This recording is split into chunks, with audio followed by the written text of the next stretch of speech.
आजकल share market से जुड़े ज्यादातर फ्रॉड में मार्केट डेटा का इस्तेमाल करके निवेशकों को लुभाने वाले भारी भरकम रिटर्न देने का लालच दिया जाता है। डीमेट की तरह फर्जी अकाउंट खुलते हैं, रियल टाइम बेसिस पे आपको मार्केट का डेटा दिखता है, भाव आते हुए दिखते हैं, आपको लगता है कि आप एकदम सही ट्रेड कर रहे हैं और उसके बाद होती है धोखाधड़ी। ऐसी धोखाधड़ी करने वालों को डेटा आखिर कहाँ से मिलता है?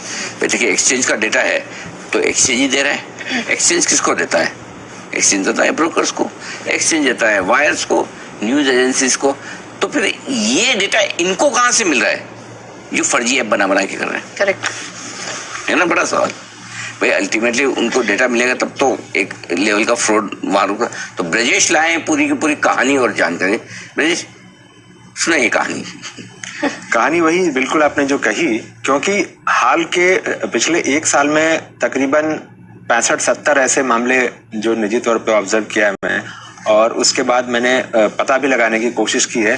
तो इसके पीछे यही हो रहा है कि ये डेटा जो है उठाते हैं और डेटा के आधार पर लोगों की पोर्टफोलियो ऐसे दिखाई जाती है कि एकदम उनको सारा का सारा मुनाफा हो रहा है। और लेकिन जब तक वो 50,000, 60,000, 1 लाख लगाते हैं तब तक तो वो मुनाफा में से निकाल सकते हैं। लेकिन जिस दिन 5 लाख, 10 लाख, 15 लाख, 25 लाख लगाया, उस दिन उनके निकालने के रास्ते बंद हैं, सिर्फ पैसे डालने के रास्ते होते हैं।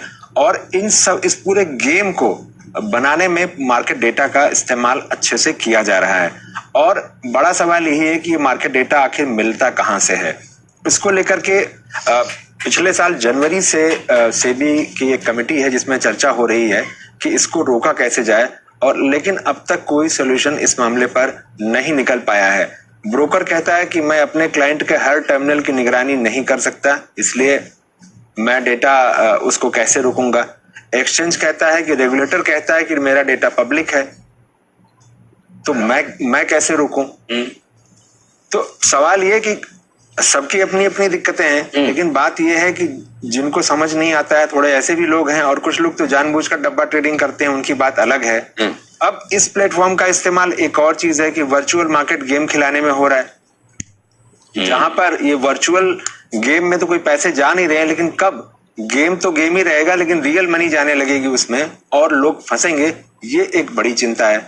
इस पर एक वर्किंग ग्रुप बना था, उसने ये कहा कि आप एनफोर्समेंट एक्शन बढ़ाइए। अब एनफोर्समेंट एक्शन बढ़ाने के लिए सेबी ने अपने लेवल पे तो कुछ कदम उठाए हैं कि जैसे गूगल और मेटा को कहा है कि इस तरह के प्लेटफॉर्म जब भी इनके पास जानकारी आती है वो उसको रोक रहे हैं। लेकिन बात यह कि डेटा कैसे रोका जाए, क्योंकि अगर डेटा नहीं होगा तो लोग ये समझ जाएंगे, अगर जो फ्रॉड करने वाले हैं उनके पास अगर डेटा नहीं होगा तब वो इस तरह के झांसे में लोगों को नहीं ले पाएंगे। तो समस्या सबसे बड़ी यही है कि इस डेटा को आखिर रोके कौन। तो डेटा रोके कौन?